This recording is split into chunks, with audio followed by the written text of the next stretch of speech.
I think that some people, if I had to like try to figure that out, because to be honest, that's just something I've just always wondered. Like, how do people become evil? Like, I understand like demonic transference and like spirits like coming through the womb and stuff like that, or coming in through like bloodlines and things. But how does the antagonist and the villain in the story become the villain? Because at one point they weren't always a villain. There was something in their childhood that shaped and molded that individual to become what they are today. Maleficent wasn't always, which is actually very ironic because in the movie Maleficent with Angelina Jolie, they actually show the backstory to how she became like that. She had her heart broken and it became just calloused and just cold and but when I saw this woman, it honestly made me very uncomfortable because I didn't know she was crazy like that. I ain't gonna lie. I discerned it, but I just from what God showed, when God uncovers you, it's different. He shows the truth. God don't care about what we hide behind. He sees the real. He knows who the killers are. He knows who the antichrists are. He knows who the murderers, the rapists, the true hateful evil. He knows all of that. He knows who the psychopaths are. He knows who the narcissists are. We just experience these people, and they may allow it to seep through when there are cracks, in the mask here and there. But nah, when God fully uncover you to somebody, like He show you the real for real. I ain't gonna lie, I wasn't expecting that. Um, the darkness that she had about her, he was communicating it to me visually, but I could feel that the way he was describing it was like, help me, Holy Spirit. Iniquity and evil rotting the heart. Or just, this is something in her, if I had to put words to it, that she'd obviously been feeling for a long time. This sense of, no identity, lack of self worth, lack of self love, the emptiness, the void. And I think that there comes a point where people become bitter about that. Maybe depending on what the details were, if it's sexual abuse for that woman when she was a little girl, she could be bitter about that. And I think that's how people become evil. It's because of the cards that they were dealt, the hand that they were dealt in life. And they're comparing their experiences to other people and their blessings and their prosperity. And, why couldn't I get a life like that where, I got a father who loved me instead of a father who touched me, type of thing. I don't know what it was for her. He wasn't showing me like all of that. He was just showing me that she has a very deep seated internal, like, to the point where it's dark. It's dark in there. Who she really is a dark individual. You don't see that on the surface, but that's what's going on the inside. And he just kind of compared it to like a Holy Spirit. He kept giving me like a river or a lake of like blackness. That's how he was comparing like her soul. That's what he said, basically. And that's how she looked. Like she was wearing normal clothes, but it was like God had a spiritual. He was showing me like her spiritual clothing, if that makes sense, because of the iniquity that was abounding in her heart. It kind of like formed like a spiritual aura on her, and she just looked black. Yeah, like a black river or just like a black lake of just blackness. Like it's dark. It's just evil. She's become that, but it's due to this root here, and she's frustrated over that, having no sense of self-worth, having no self-love, no, and I said, okay, I didn't know the darkness went that deep. I really didn't. But that's what I was shown. And when she was like scribbling with the papers, like she was frustrated, like almost like the way a handicapped child would like was still like when I think that's what I meant when I kept trying to say grappling in the other video. Like she was grappling at identity, or like still trying to, like, she was angrily just trying to find some sense, because this happened after her encounter with me. And when I like rejected her, I guess in her eyes by like disproving, like, no, you're not a prophet. I'm not gonna call you that if you're not a prophet. I'm not gonna call you that's weird, you know. Um, I guess it just stripped like, okay, well, I don't have anything else to use. Like, I'm so she's like grappling for identity. So she's like scribbling with this paper and she's frustrated. Like, so it kind of just gave me the image of somebody who was like trying to perform the same task everybody else in the class was trying to perform, but they just weren't getting it. I kind of got that vibe from her. And she was very frustrated over it. But it became like a evil. Like, he just showed straight black. He didn't show, there was no sense of like mercy from the Lord. There was no like compassion. It was just him showing the truth and the spirit of what was going on with this individual and who they really are in the core. And why I need to move a certain way around them. It's basically what that warning was. Like, you dealing with a whole like psychopathic, like, she's disturbed. Period. You need to be careful. So it always pays to have the Holy Spirit and have the Lord on your side, you guys. Like, seriously. But I do think that's the case for, Jezebel in general. And that's what I was referring to in the first video when I said that I feel like anybody that is Jezebel or anybody that spirit is working through it, it just seems like to always have the same stronghold. It's always linked always to rejection, abandonment, or insecurity. And that makes me sad because I just feel like,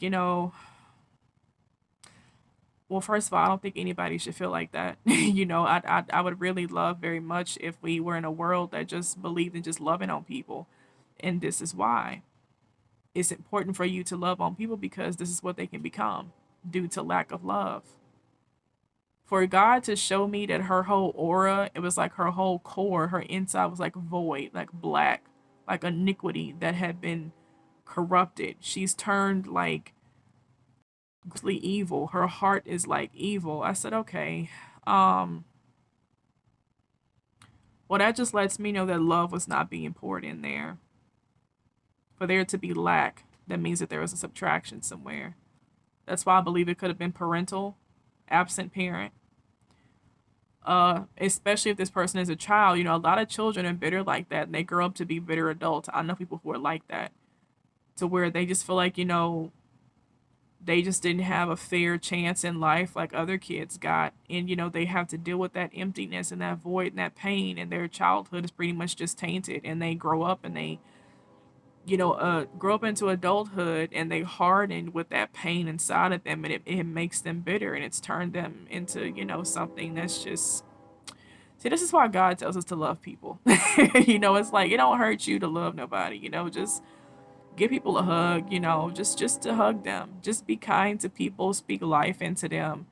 A lot of us, and even the things I'm speaking about, these are things that I've experienced for myself. But I'm grateful that it's not turning me into a evil villain. Okay, in a Cinderella story, it could. I think that things have the potential to do that if those things are not being, dealt with the Lord, or you're not getting healed and delivered from certain things. But I feel like love is just such a powerful weapon, and I feel like I just wish that people just love people intentionally more often, because you have people like this who are dealing with situations like that, and they become these grossly wicked people. And by the time when it's too late, they're already filled with all these demonic entities like Jezebel. Okay, and now they're Maleficent. Now they are the evil queen, and it's like it's too late for you to try to get in there, and it's too many layers to peel back with that person. That person needs the love of God.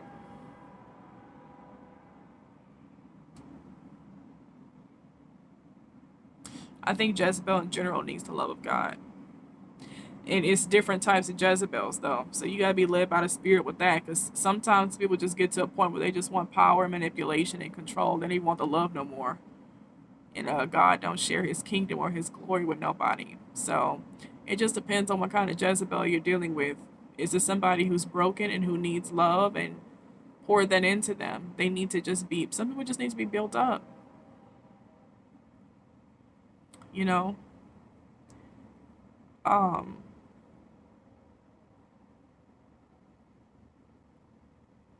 it's painful to think that you have human beings that are made in the image of God that's coming into this world and they're not getting the main thing, the main requirement, sustenance that's should be freely given to them.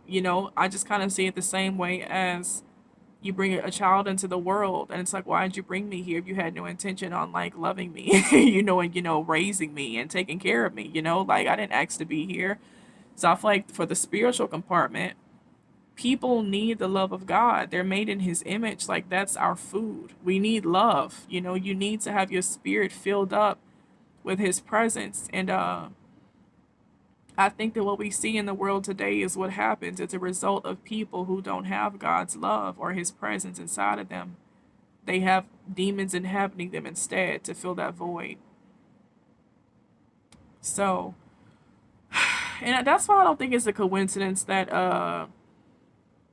at least in two of the Disney stories, you see the Jezebel figure is like a witch. Maleficent is she looks like a demoness actually. She has like the horns, but I think I think Maleficent is, well, she is a spirit technically. She's a dark fairy. I forgot. She's a fairy. I think Maleficent is a fairy. So that's a form. She's still like a witch though. She's like a sorceress. And then the evil queen, she's an actual witch. She's practicing witchcraft. But I think that that's where the draw for witchcraft comes in at. I think because these are individuals who are very insecure. They are empty, so they're seeking something that is going to fill them, and I think that's why they're drawn to the occult. I think that's where it's the desire, it's the thirst for power, for control, for the elitism that comes with that, the high ranking, it's the praise that's going to come with that position of power. If I have that kind of power within me, I can finally feel like I'm somebody important or something special type of thing.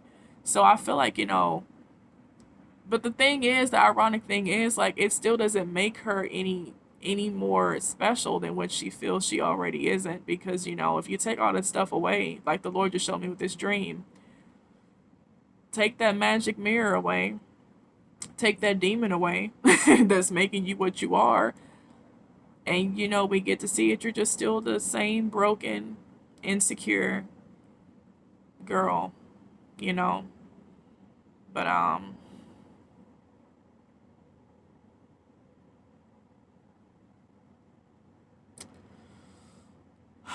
don't know. I'm still learning so much about the Jezebel spirit. I'm learning so much about the woman, the character, and how these individuals just really become what they are.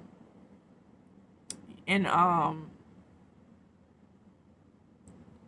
think really it's just a raw soul that's just empty and hollow. And I think demons, it's like decay to them. Maggots, did you know that maggots only eat like decayed flesh? There's people who actually, in the medical field, they use maggots. There is a creature of the night in this backyard, so I'm just in this video. I'm really sorry to cut this short. I'm going in the house because I don't do, I don't know, I think I'm welcoming like maleficent like energy, and I'm going in the house. So y'all have a good night. Goodbye.